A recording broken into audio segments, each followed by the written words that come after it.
Have you ever been denied something you rightfully earned? Celeste Morgan sat in first class, a powerful black female CEO not unfamiliar with luxury and the subtle scrutinizing glances that came with it. She had pre-ordered her usual lobster bisque and premium steak, her go-to choice for every international flight. Everything was supposed to go as planned. But when the flight attendant returned with a forced smile and informed her that her meal was out of stock, something inside her shifted. What should have been a routine flight was about to become the spark for a confrontation far bigger than anyone on board could have imagined. In that moment, Celeste knew it wasn't a mistake. It was deliberate. The cold tone, the indifferent shrug, the way they handed her a cold sandwich and a glass of water, while other passengers around her dined on caviar and vintage champagne. None of it was by chance. She wasn't just another customer. She wasn't just another name on the flight list. She was the only black woman in the cabin, and she could feel it. This wasn't about the food anymore. This was about being pushed to the sidelines, underestimated, and quietly dismissed again. But Celeste Morgan wasn't the type to let it slide. What happened next didn't just shake Stratus Air. It forced an entire industry to take a long, hard look at itself. Stay tuned to Dark Threads to see how a seemingly small act of prejudice sparked a storm that changed everything.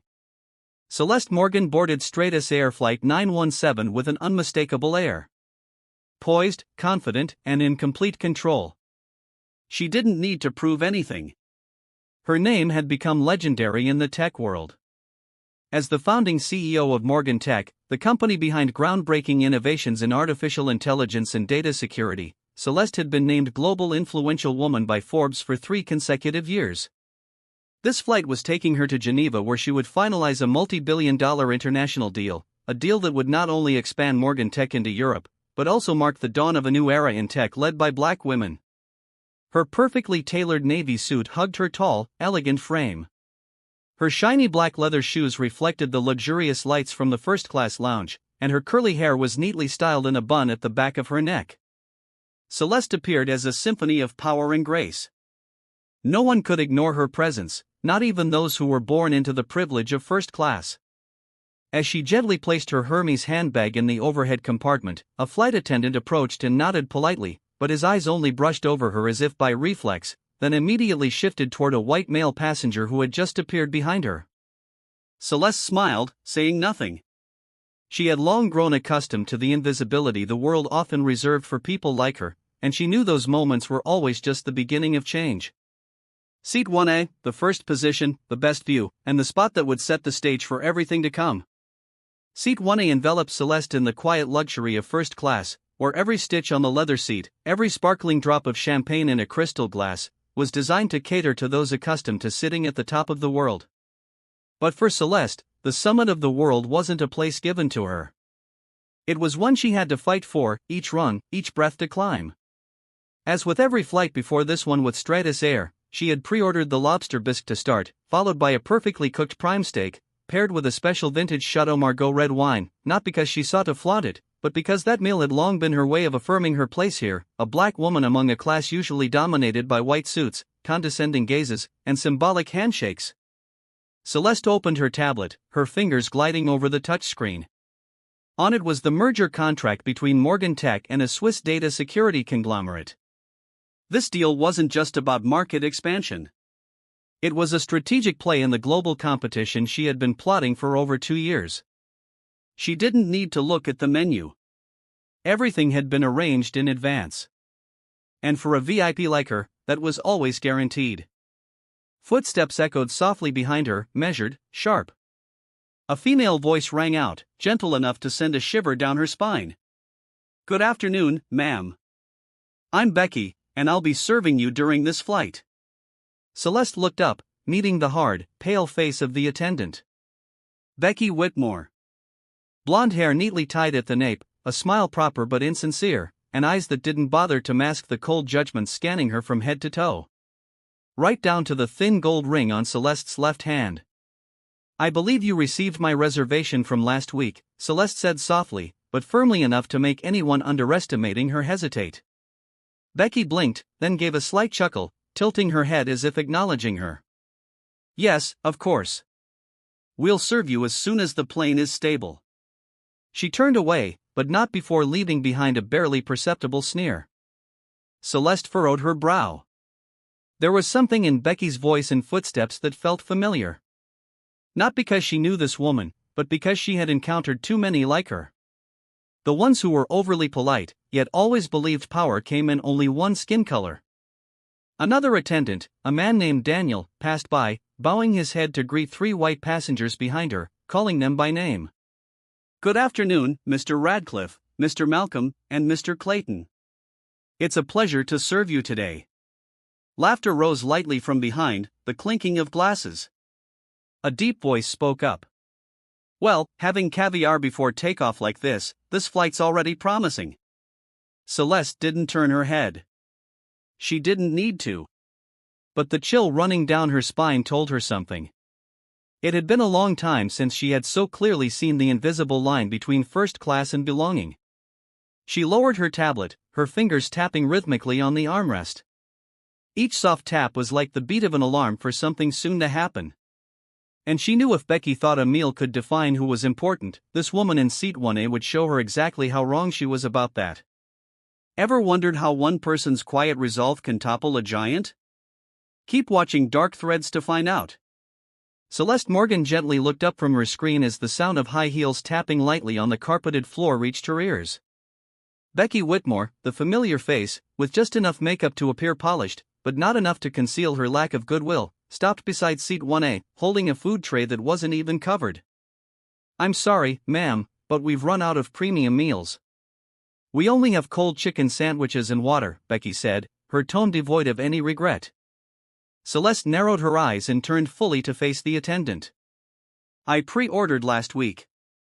There's an email confirmation, booking reference, and even reminder texts from Stratus, she replied calmly, but with authority. Becky shrugged, the small notepad in her hand flapping loosely as if it were unimportant. Maybe the system wasn't updated. It happens all the time. She turned and walked away without a single apology, not even a glance back. In that moment, within the luxurious surroundings of first class, Celeste could no longer hear the murmurs of conversation, nor could she see the soft yellow light reflecting off the wine glasses of the other passengers. Everything faded. There was only a heavy silence and the cold sandwich, which felt like a slap, denying her presence.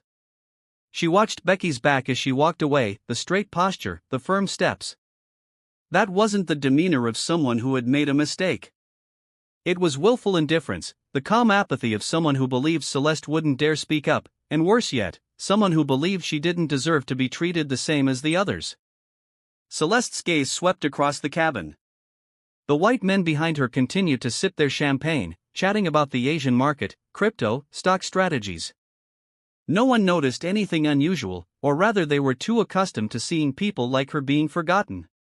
Another attendant, Daniel Clean, walked by and politely stopped to greet the passengers in seats 1C and 1D. It's a pleasure to serve you, Mr. Radcliffe, Mr. Malcolm, and Mr. Clayton, on this flight today. Once again, caviar, hot towels, and champagne refills. No one said a word to Celeste. No one asked if she needed anything. No one seemed to care that she, the only black woman in the cabin, was sitting with a tray of food that felt like economy class, abandoned in a world where she should have earned her place through intelligence, hard work, and resilience. But Celeste Morgan was not the kind of woman to be pushed aside. She didn't say anything. She didn't get angry. But beneath her calm exterior, a quiet storm had begun to rise. A storm that Becky Whitmore, with all her fake politeness and dismissive glare, had no idea she had just sparked. A storm that would sweep away Stratus's entire service culture. The faded silver tray placed before Celeste was a stark symbol of rejection. The cold chicken sandwich nestled between 2 thin slices of bread, wilted lettuce, a cheap napkin, and a half-filled glass of water. No silver cutlery, no cloth-lined tray, no indication that this was a meal for a first-class passenger. Worse still, it wasn't meant for a female CEO invited to speak at the European Economic Forum. Celeste sat up straight, her hands clasped together on her knees. She didn't touch the tray, not out of pride, but because she needed to fully absorb the insult. She didn't avoid it. She didn't forget it.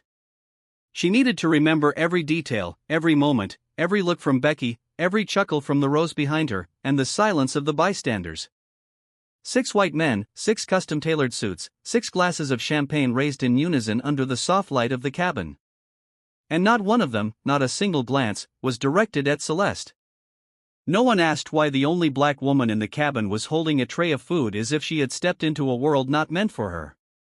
But she knew. She recalled the first time she walked into the boardroom of Sterling Capital. It was when she was 33, invited to present the first AI security platform she had developed herself. She arrived early, fully prepared, dressed smartly and confident. But when she entered, a white man in the boardroom didn't look her in the eye. Instead, he spoke to the secretary. "Could you bring me a coffee?" Celeste wasn't angry. She simply smiled and replied, "I'll bring it if you agree to let me present the $15 million security plan right afterward." The room fell silent. And from that moment, she was never mistaken for anyone else but herself. But not everyone learns that lesson. Becky Whitmore, an archetype of a generation pampered by social status, who never had to fight for a place, never had to face rejection for something as arbitrary as the color of their skin. She may not shout racist words or use crude language, but the way she shrugged, the way she didn't bother to apologize, the way she walked away without a second glance, this was the language of modern discrimination. Cold, quiet, but cutting through everything. Celeste shifted her gaze from the tray of food and scanned the cabin. Seat 1C. Radcliffe, CEO of a venture capital firm, known for investing in startups founded by Ivy League alumni. He had rejected Morgan Tech early on, citing lack of senior leadership experience. Seat 1D. Malcolm, a strategic analyst at a large insurance fund who once questioned at a seminar whether black women are capable of handling high-tech industries. Seat 2A. Clayton, founder of a financial trading platform, once accused of harassing a black female employee, but never officially investigated. All three were being served Michelin standard dinners, and she was not. Celeste closed her eyes. Inside her, it wasn't mere anger anymore. It was a deep, lingering fatigue, the feeling of someone who had reached the summit of the mountain, but was still being pulled back by the invisible rope of bias. But today, she wasn't just climbing the mountain. She was going to break it down. No noise, no chaos, but in her own way, decisive, precise, and irreversible. She opened her phone, opened Morgan Tech's internal security management app where real-time data tracking tools were integrated. With just a few taps, she accessed the staff profile identified through the airline's first-class booking system. Name, Rebecca and Whitmore.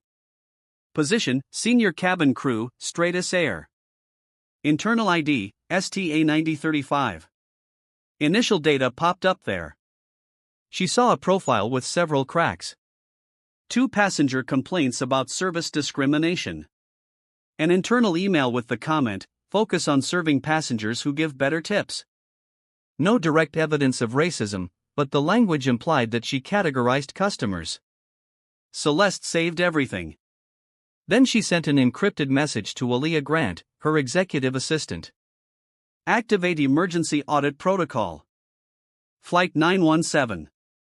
Cabin crew ID, STA9035. Send confirmation within 10 minutes. Each word typed carried no emotion. But behind it was a deadly seriousness. Not just for Becky, but for the entire system that had allowed Becky's to exist. She turned off the screen. Her eyes no longer lingered on the food tray. She looked straight ahead where a small light from the cockpit illuminated a narrow strip signaling a long runway opening up ahead. This was no longer about a meal, not about unprofessional behavior. This was a declaration. Under the dim lighting of first class, Celeste closed her eyes. But her mind did not. It spun like a giant gear just restarted. Each image, each word, each dismissive glance from the past flooding back like a wave. No noise but intense. She saw herself at 26 in her first pitch meeting in Palo Alto. In the small room, there were 7 white men, all wearing tucked-in shirts and carrying MacBooks. She stood among them with a prototype of AI security far ahead of its time. But the first thing they asked was, "Do you do tech or are you the co-founder for marketing?" She remembered that feeling clearly. The feeling of stepping into a casino where every card had already been dealt, and the chair she was given was the one left over when no one cared. But she didn't back down. She didn't retreat. And in the end, her model was the one the Pentagon ordered 3 years later. She saw herself at 34 at a tech conference in London when a journalist asked, as the first black woman to make the top 10 CEOs under 40, "Do you think your success is due to luck or gender equality policies?" Celeste looked him straight in the eye, smiling like a knife drawn from its sheath. "I think success comes when you work 3 times harder than everyone else, are doubted 10 times more, and keep moving forward as if no one can stop you." The lights on the plane gently changed from yellow to a soft blue. The pilot announced they were flying over Canadian airspace 8 hours from Geneva.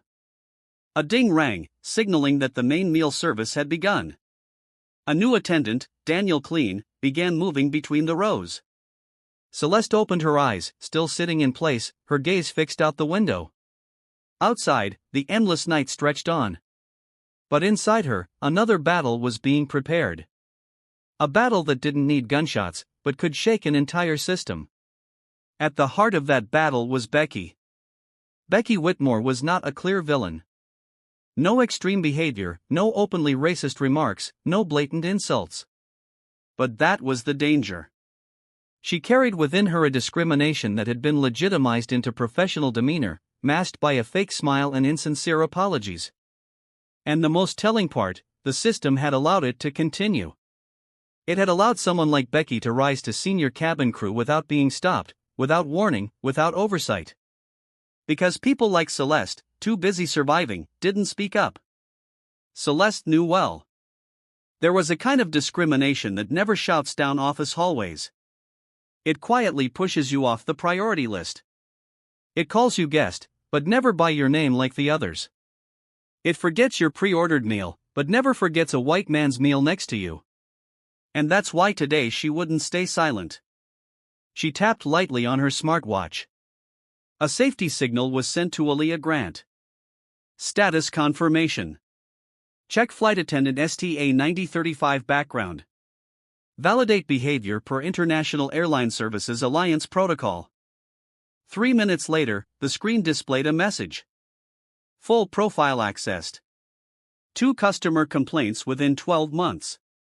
1 internal transfer for unprofessional behavior. No formal disciplinary action taken. Celeste nodded slightly. Once again, the system chose silence, but this time she was going to make the system speak the truth. When Daniel Clean approached the row of seats, she signaled for him to stop with a subtle hand gesture. "I have a question, Mr. Clean," she said, her voice light, but each word like a cold needle piercing through the fine fabric of the airline's reputation. Daniel leaned slightly forward. "Yes, Miss Morgan. I'd like to know, according to Stratus internal policy, when passengers pre-order premium meals, what criteria are prioritized when there is a shortage of supply?" Daniel hesitated. "Usually, it's based on the order time and flight frequency. I'm a Diamond Plus member. Ordered my meal 7 days ago and received confirmation from the system," she said, her eyes never leaving him. "I understand." Daniel awkwardly looked around, avoiding Celeste's gaze. "It could be a system issue or temporary priority from the crew." Celeste said nothing more. She smiled politely, then turned her face away. She had enough. And now in the softly lit first-class cabin, while others thought this was just a regular flight, Celeste Morgan was rewriting history.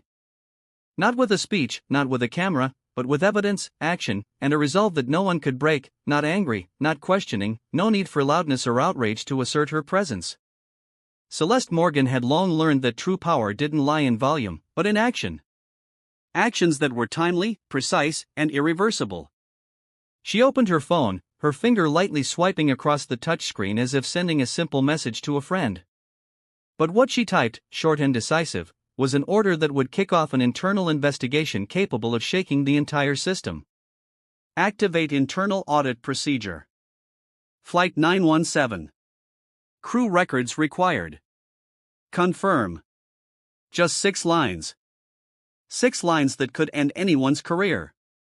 6 lines that would force Stratus's board of directors to sit down, not to discuss service or marketing, but to confront the truth they had avoided for years.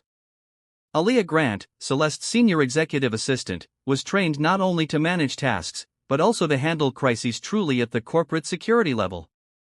And when she received this message, Aaliyah didn't ask, "What happened?" or "Are you okay?" She responded in the true Morgan tech style. Received.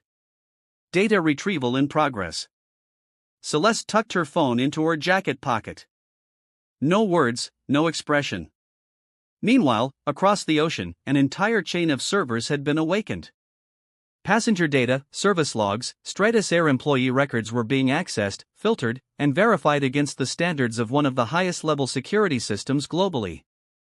In the first-class cabin, no one knew what was happening. The laughter continued behind her. Radcliffe and Malcolm were debating European digital currency while Clayton was on his third glass of champagne. Becky Whitmore was still circulating between the rows with her professional fake smile, continuously asking the gentlemen if they needed more hot towels, but she never looked back at Celeste because in her mind Celeste had already been classified unimportant.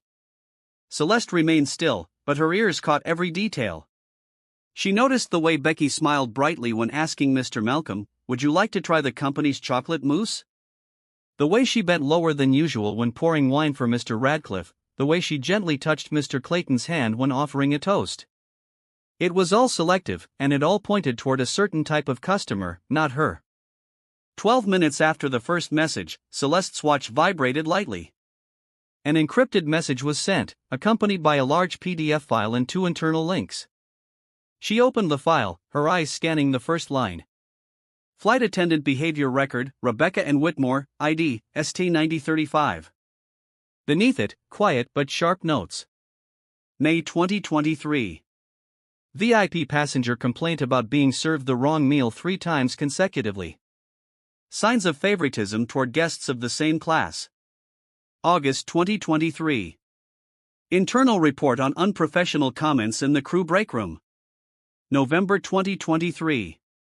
Crew operations requested temporary suspension due to behavioral factors affecting service reputation. All incidents ended with one brief note. No formal disciplinary action taken. Celeste clenched her right fist, but her face remained calm. Not a hint of anger showed on her lips or eyes, just a cold confirmation she was right and they were wrong. And worse still, they had let it continue. Becky was not just a flawed individual. She was the product of a culture that had long rationalized discrimination by excuses like overload, system error, or insufficient grounds for action. It was this culture that had created people like Becky, and today it would have to face the consequences. Celeste scrolled down the screen, switching to another attached file. This was a list of all crew members on Flight 917. She marked 3 names with high-frequency complaints, including Becky. Then she extracted a section of Stratus internal policy. Any discriminatory or biased behavior in service, even without direct verbal evidence, if corroborated by repeated actions, will be dealt with according to industry ethical standards. She smiled, not because of triumph, but because she knew today her silence was no longer weakness. It was power. She pressed the send button to send the summary report with an investigation request to the CEO of Stratus Air while CCing 3 legal advisors she had previously worked with on discrimination lawsuits. No calls needed, no press conferences, no social media, just one line. Request internal investigation into Flight 917 crew. Urgent. Then she folded her phone, closed her eyes, and leaned her head back against the soft leather seat. The sky outside remained calm, but under those clouds a storm was forming, and Celeste Morgan was the eye of the storm. As Celeste Morgan rested her head against the soft leather seat of 1A, her eyes half closed under the gentle cabin lights halfway around the world. Another woman was shaking the foundation of the home front with a data processing speed that would make any cybersecurity expert take notice. Aaliyah Grant, 29 years old, Celeste's senior executive assistant, sat in her office on the 42nd floor of Morgan Tech Tower in Manhattan. Her frizzy hair was pulled back into a tight bun, a habit she followed whenever entering a state of absolute focus. The room was now only lit by the glow of the LED screen reflecting off her thick glasses and the rhythmic tapping of the keyboard like the heartbeat of a data pursuit reaching its climax. Celeste didn't need to say much. She didn't need to elaborate. Just a text with the right keywords was enough for Aya to understand the gravity of the situation. Because between them, trust wasn't in the quantity of words. It was in the accuracy of each action.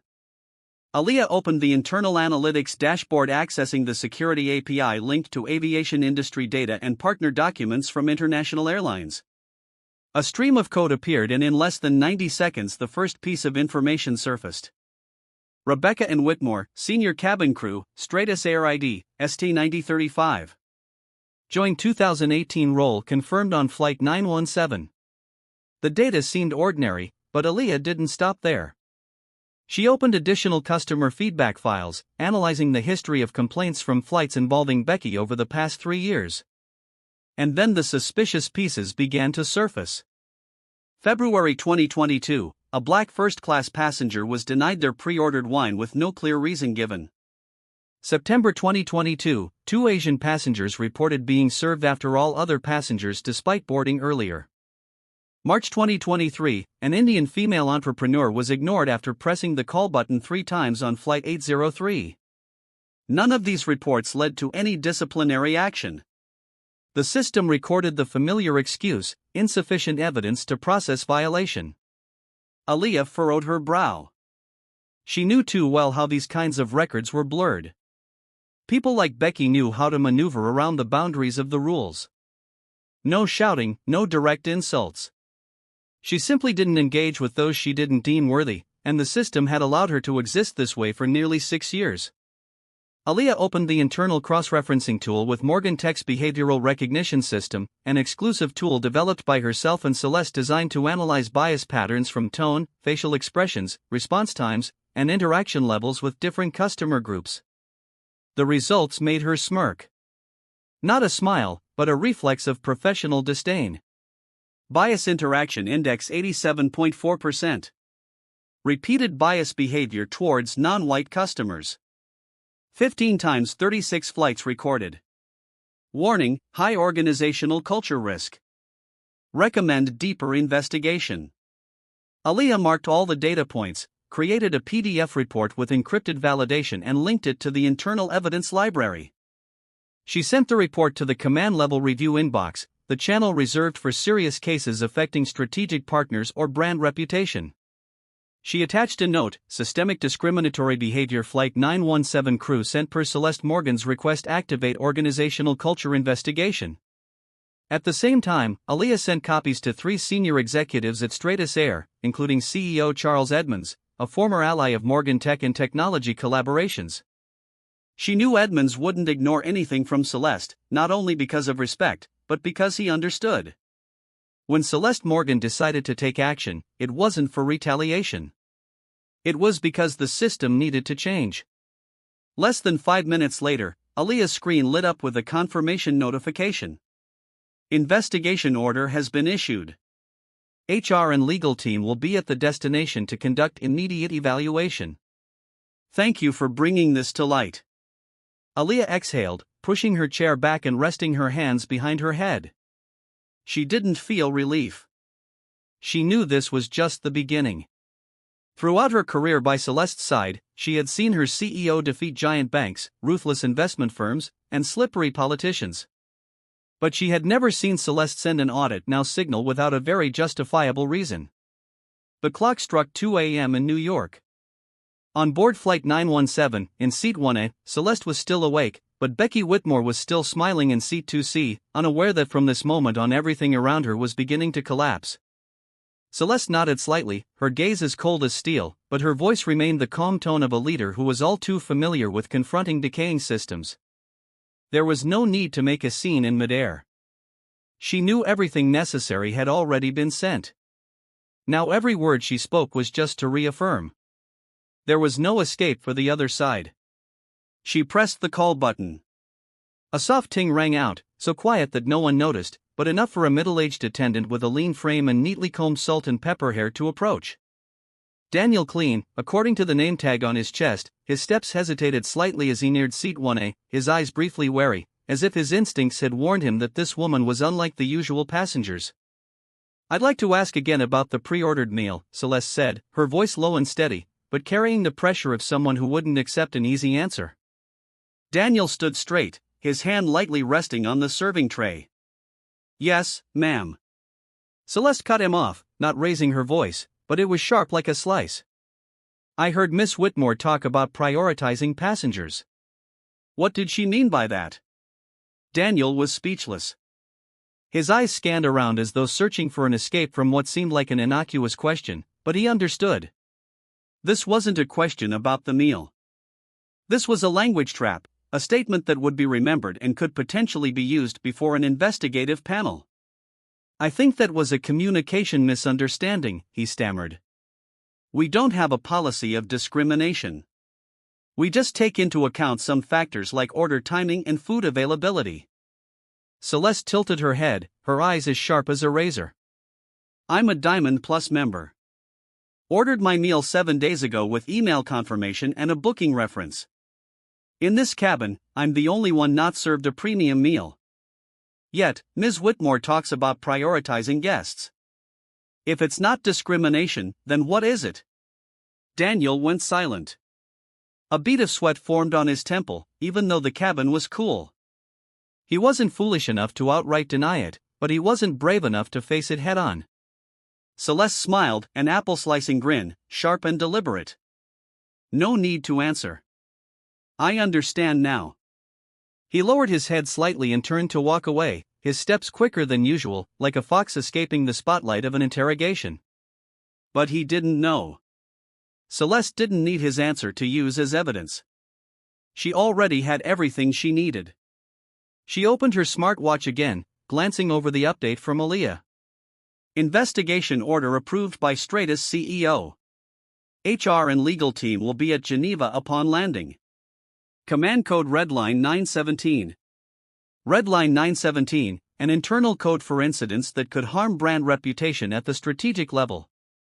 By protocol, this meant the entire crew would be monitored as soon as they left the cabin. All cabin recordings for the flight would be stored and reviewed. An emergency meeting would be held immediately upon landing with HR, legal, and regional managers. Individuals involved would be temporarily suspended from service within 24 hours. And Celeste knew after she hit send on the first report, everything was set in motion like a domino chain that no one could stop. In the back cabin, Becky was still chatting with Mr. Radcliffe. Each step she took between the rows was an unconscious act of providing more evidence for customer discrimination. She didn't know that her behavior, interactions, and even tone of voice were being recorded by the AI system from the cabin cameras, which Morgan Tech had temporary access to from its partner to protect the interests of VIP passengers. Celeste exhaled lightly, but not softly. This was why she hadn't confronted Becky when she was humiliated. She didn't need a confrontation. She needed the collapse. On her tablet, she opened her own profile in the Stratus Air Partner system. Everything checked out. Diamond Plus member for 10 consecutive years. Average of 12 first-class flights per year. One of 50 VIP customers invited to provide service feedback last year. She marked everything.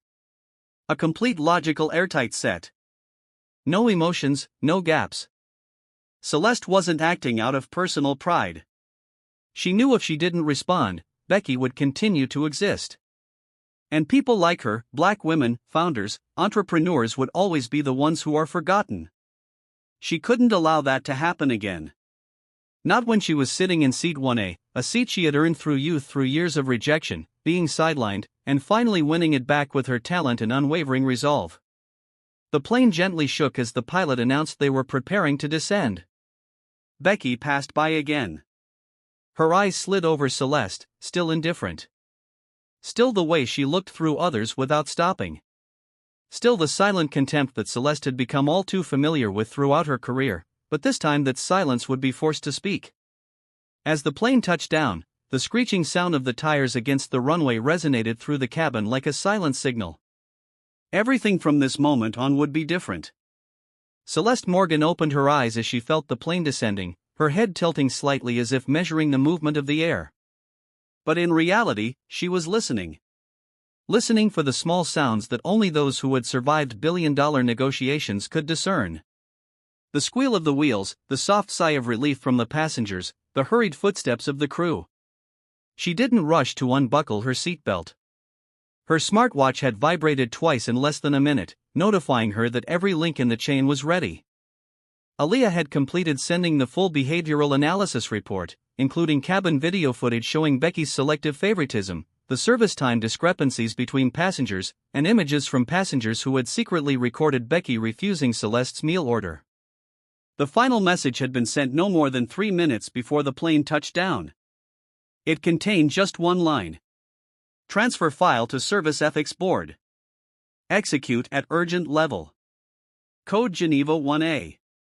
When the plane taxied down the runway and came to a stop, Celeste gently unbuckled her seatbelt. No rush, no expression.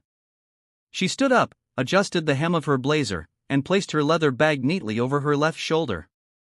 She stepped into the aisle, her steps firm but unhurried. Behind her, the passengers were still rummaging through their luggage, chatting and waiting. At the plane door, 2 people in dark suits were waiting. One was Brandon Ellis, the regional CEO for Europe at Stratus Air. The other was a petite woman with sharp eyes wearing a name tag that read Legal Affairs Geneva Division. Both bowed their heads as Celeste stepped out of the cabin. "Welcome, Miss Morgan." "We sincerely apologize for..." Celeste didn't stop walking. She merely glanced at them, then said loud enough to be heard, "No need to apologize.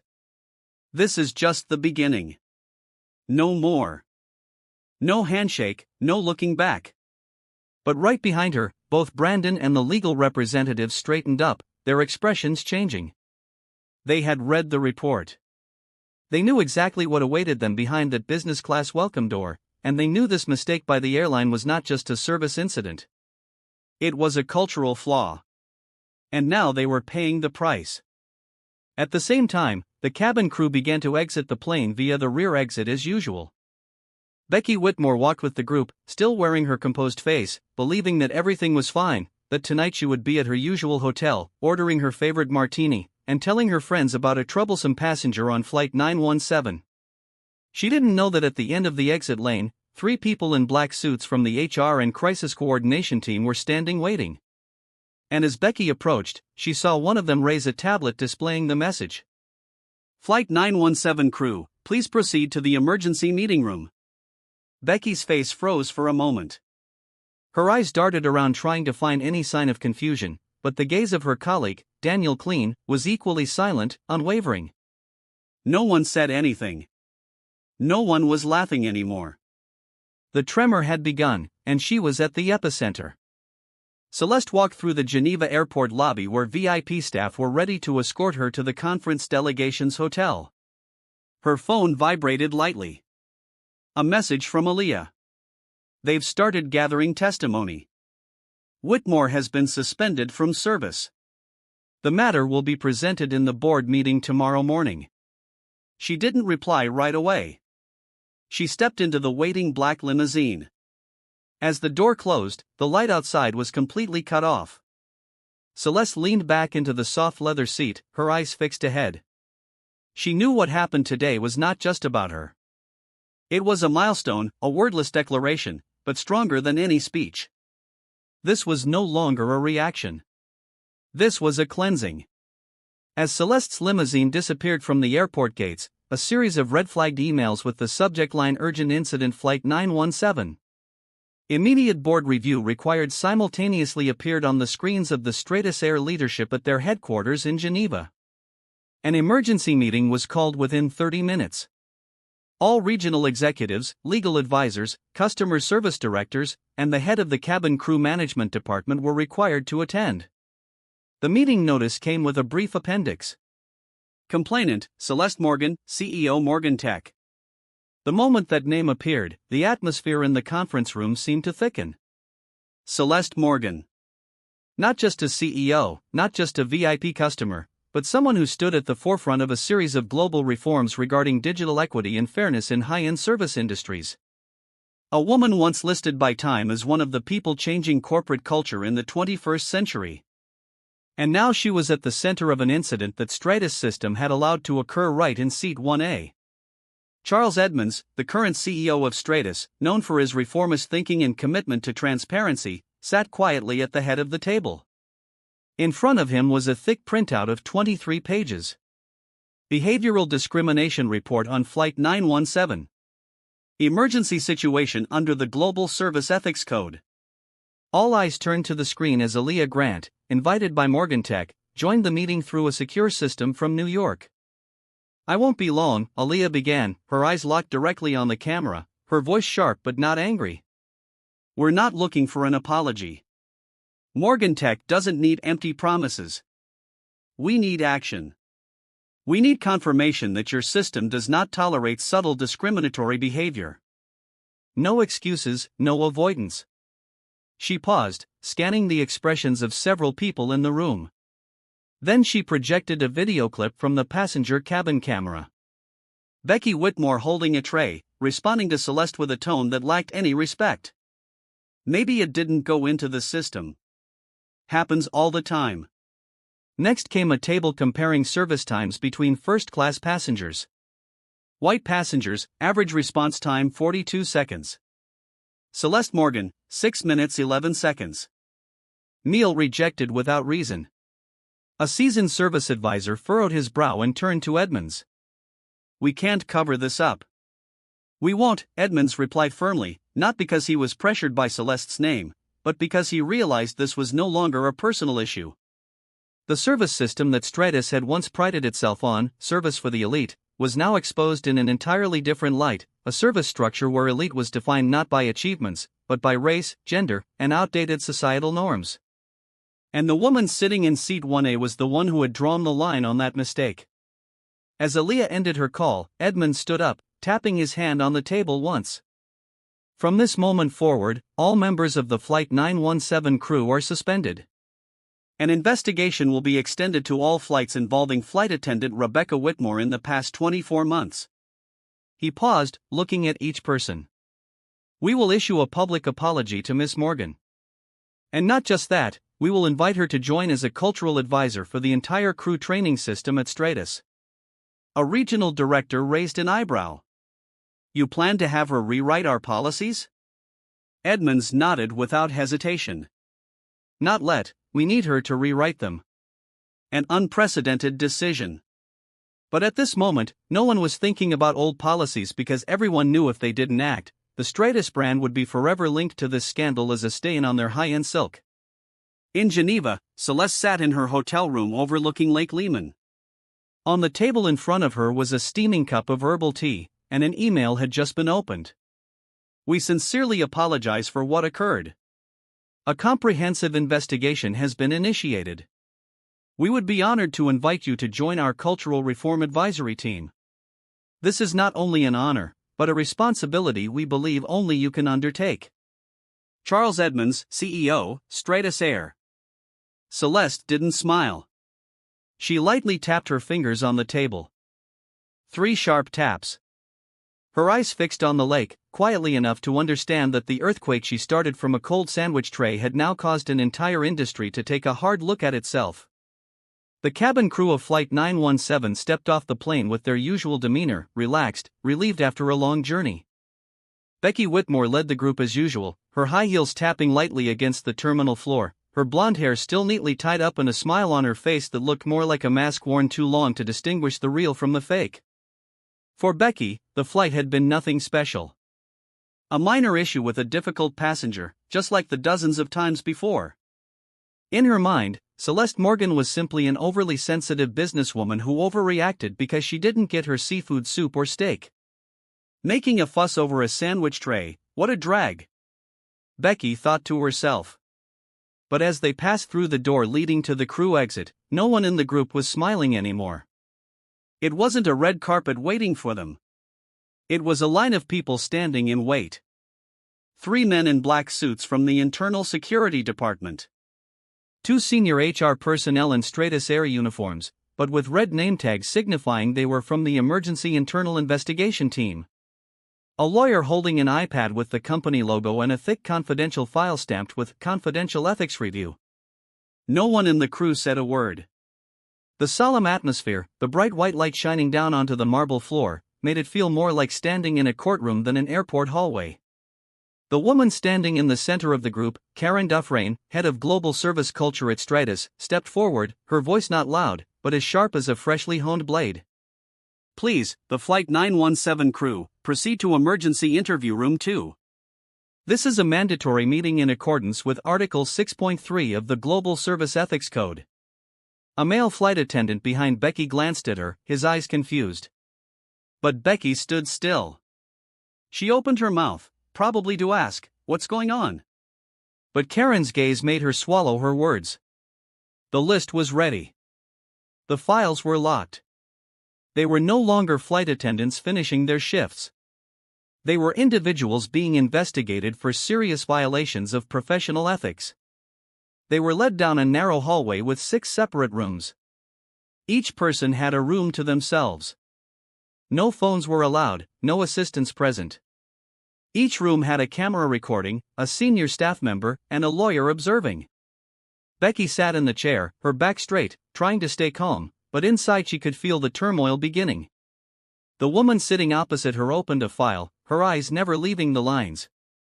"Ms. Whitmore, we will ask you a few questions based on your service data for Flight 917 as well as prior flights in the past 24 months. This interview is being recorded and may be used as evidence in internal disciplinary procedures, including immediate dismissal if any violations are substantiated." Becky swallowed hard. Her lips felt dry. The investigator opened the tablet. A video played. It was the moment she had told Celeste Morgan. Maybe it didn't go into the system. Happens all the time. Celeste's gaze in the video wasn't angry. It was unnervingly calm. "Do you remember this situation? Can you explain why 5 other passengers received their pre-ordered meals, but the guest in 1A did not?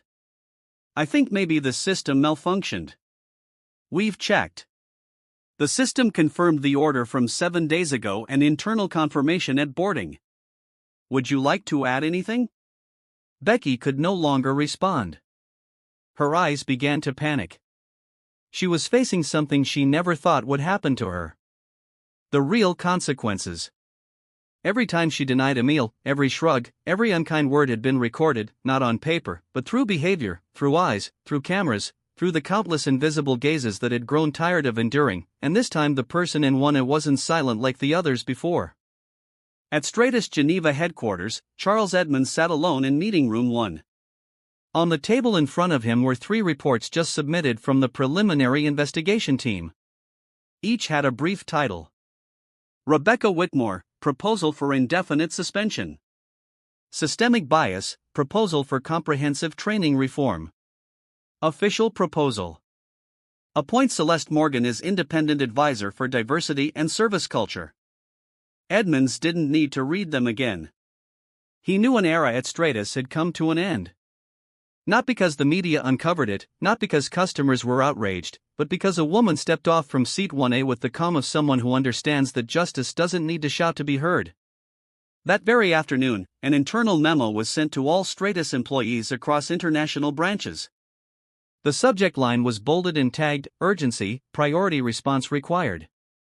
Immediate suspension of employee Becky Whitmore initiating comprehensive training system reform. The document was personally signed by CEO Charles Edmonds, accompanied by a rare direct statement from a luxury airline. "We acknowledge that certain subtle discriminatory behaviors have been overlooked within our internal system. This is the moment Stratus Air must take responsibility and, more importantly, change." At the HR office in Geneva, Becky Whitmore sat with her head down, still clutching her personal report. Her face was pale, not because of the suspension, but because she was realizing that everything she had once thought of as the norm had now become evidence. And worse, everything had already been documented. Emails that had previously seemed like casual office banter were now being analyzed in depth by the language monitoring system. "Those black passengers act like they're CEOs. People of color often need attention. I deal with them lightly just to get it over with. Met a Michelle Obama wannabe today. Bread and water is enough." In the past, these lines had passed through the inbox like any other hallway gossip. But now, from a legal and organizational culture standpoint, they had become irrefutable evidence of a covert system of discrimination, a system that didn't use loud words, but the shrug of a shoulder and a glance of disrespect. It wasn't just Becky. Two other members of the crew, including Daniel Clean, who had avoided answering Celeste, were also placed under behavioral surveillance. Their previous flights, the silent complaints from minority passengers, the times they forgot to serve or accidentally didn't respond to the call button. All were being revisited. Beyond the confines of the airline, the seismic shock was already spreading. Less than 24 hours after the incident, major news outlets began reporting. The New York Times, Black CEO discriminated against on plane. Power is no longer silent. The Guardian, one denied meal, and the entire luxury service system is exposed. Forbes, Celeste Morgan, from victim to leading the global service culture reform. In a 3-page feature on the Washington Post's social equality section, the video clip of Celeste speaking just one line in the cabin was shared millions of times. I understand now. It wasn't an accusation. It wasn't a retaliatory blow. It was a statement that she had seen it all, and she wouldn't let it happen again. Shortly after, a social media campaign called #Seat1A began to spread. Thousands of people shared their stories. Times they had been pushed aside, ignored, treated as invisible because of their skin color, gender, or background. And at the end of each post, there was one line. Because I don't sit in seat 1A, but I deserve respect. Straightest New York office received over 9,000 emails requesting cultural reform. The London External Relations Department received documents from 3 major investors demanding an internal seminar on diversity. And CEO Edmunds received a call from the U.S. Secretary of Transportation requesting an official report on the state of corporate culture in the luxury airline industry. Celeste didn't need to appear at any press conferences. She didn't need to fight for the right to speak. Her actions had become the voice. At her hotel by Lake Geneva, Celeste sat alone in a small conference room, not with the press, but with 3 young women of color. She listened to them, those who worked in service, who had been overlooked, who had been deemed out of place, who once thought they couldn't stand up. We want to learn how to speak up like you, one of them said. Celeste shook her head, her expression stern. I don't speak up with words. I let the system speak its own truth, and I show it that this time it can't look away. Outside the window, the surface of Lake Lehman was still as glass. But deep within the water, the waves were quietly moving, just like the changes that had been set in motion from seat 1A on a flight Becky Whitmore would never forget.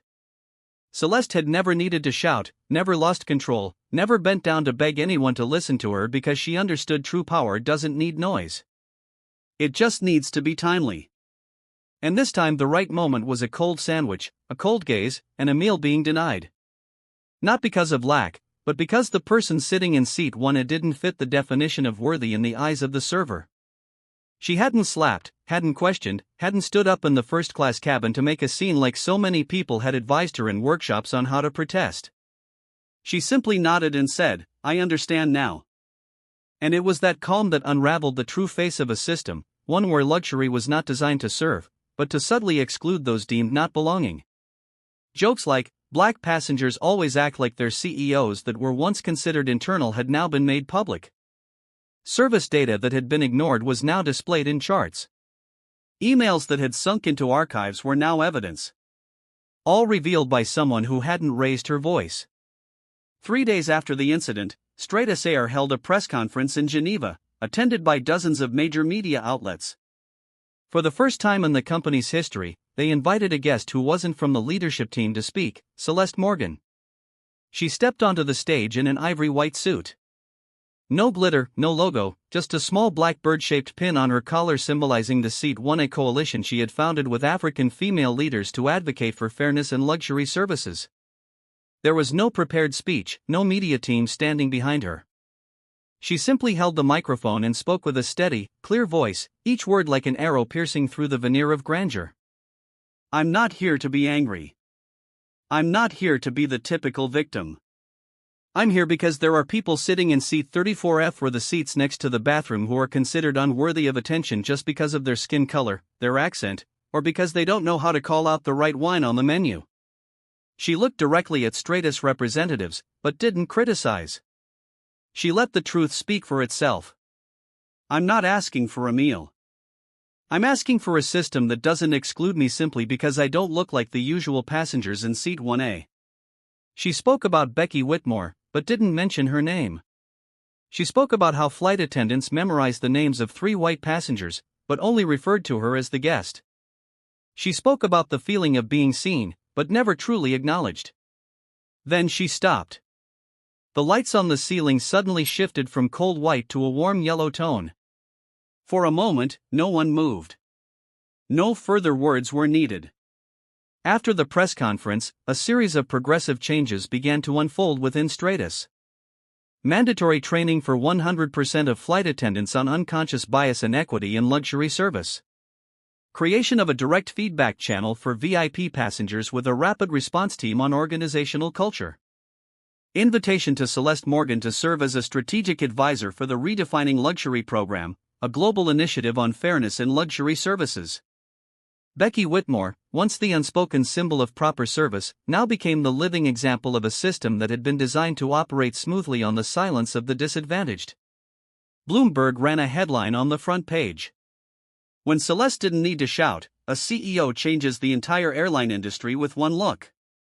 And beneath it was a small subtitle. And with just one line, I understand now. That night, Celeste declined every interview request.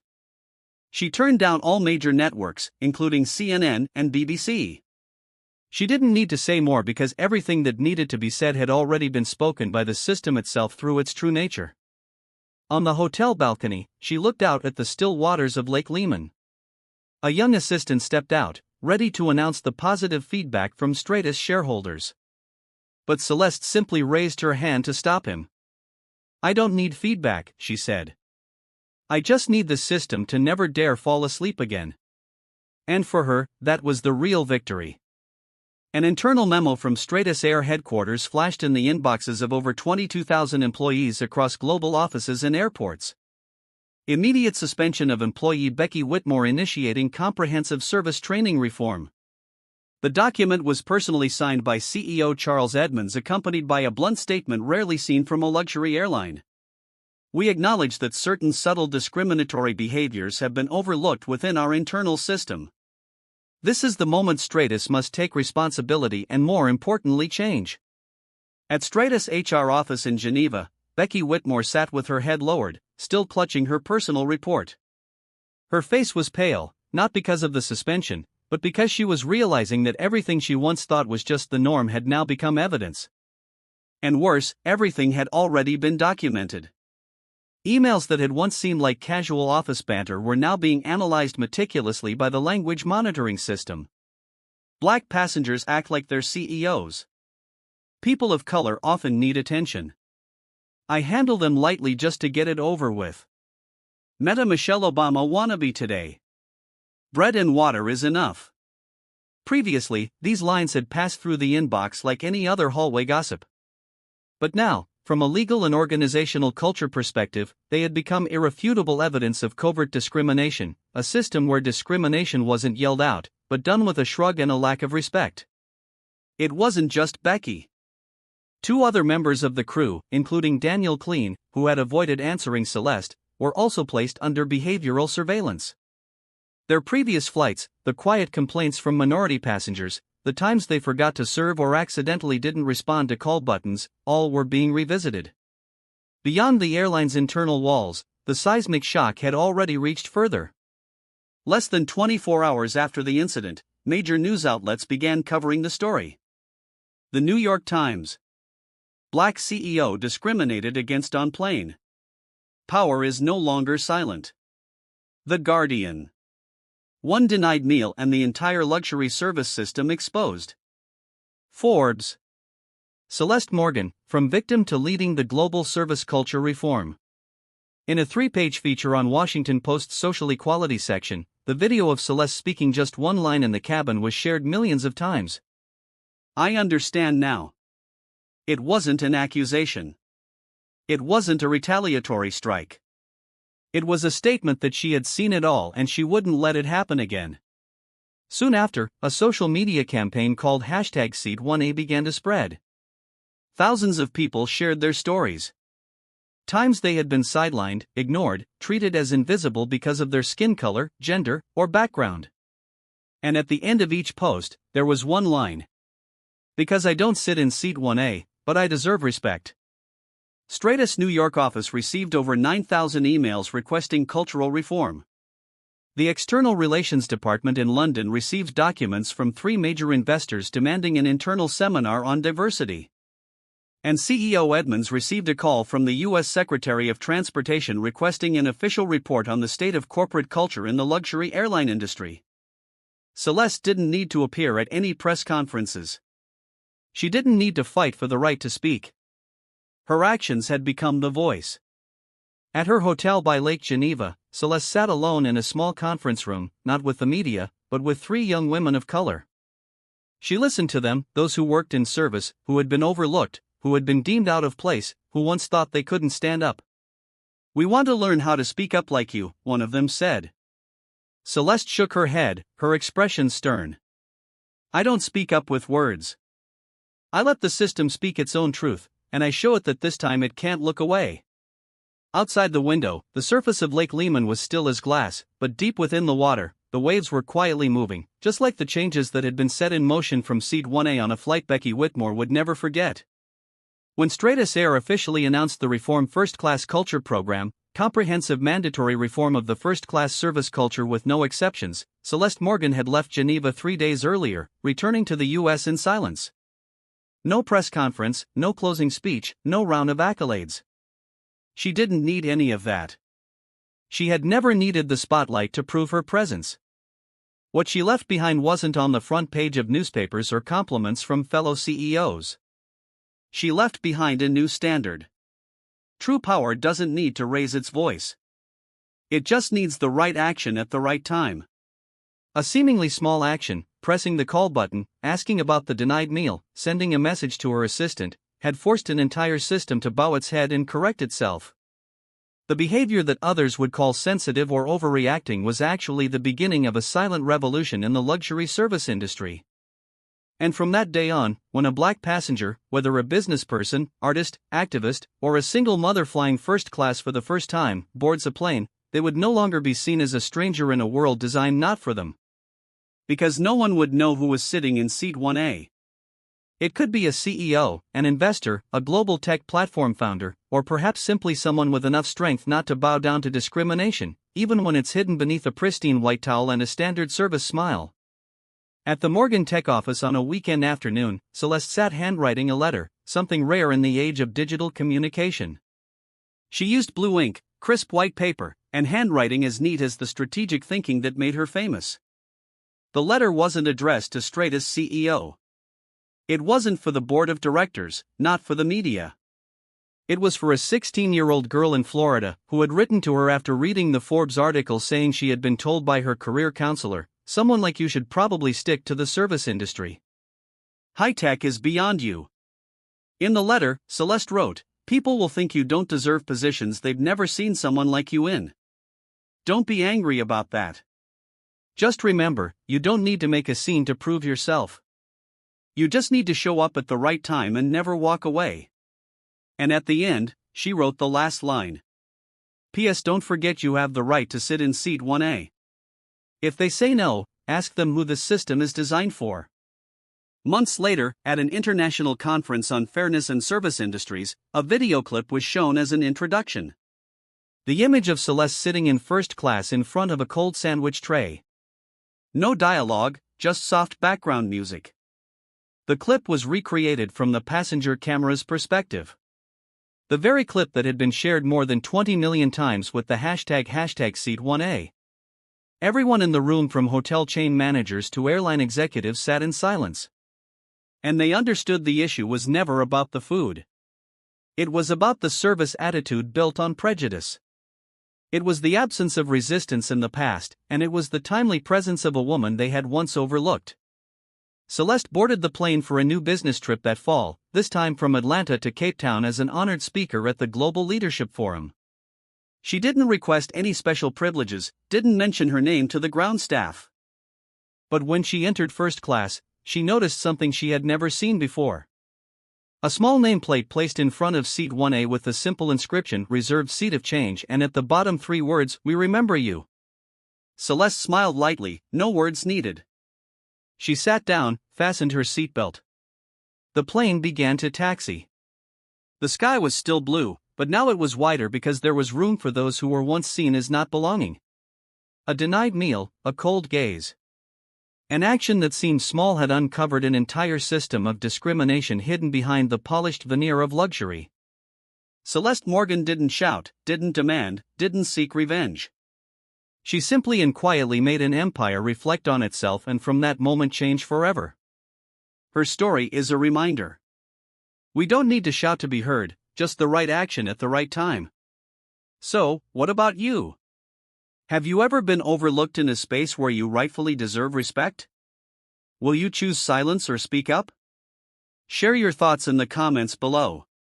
We'd love to hear your story. If this story made you reflect, hit like, share to spread the message, and don't forget to subscribe to the Dark Threads channel to catch the next inspiring journeys. Because sometimes all it takes to change an entire system is someone sitting in the right seat.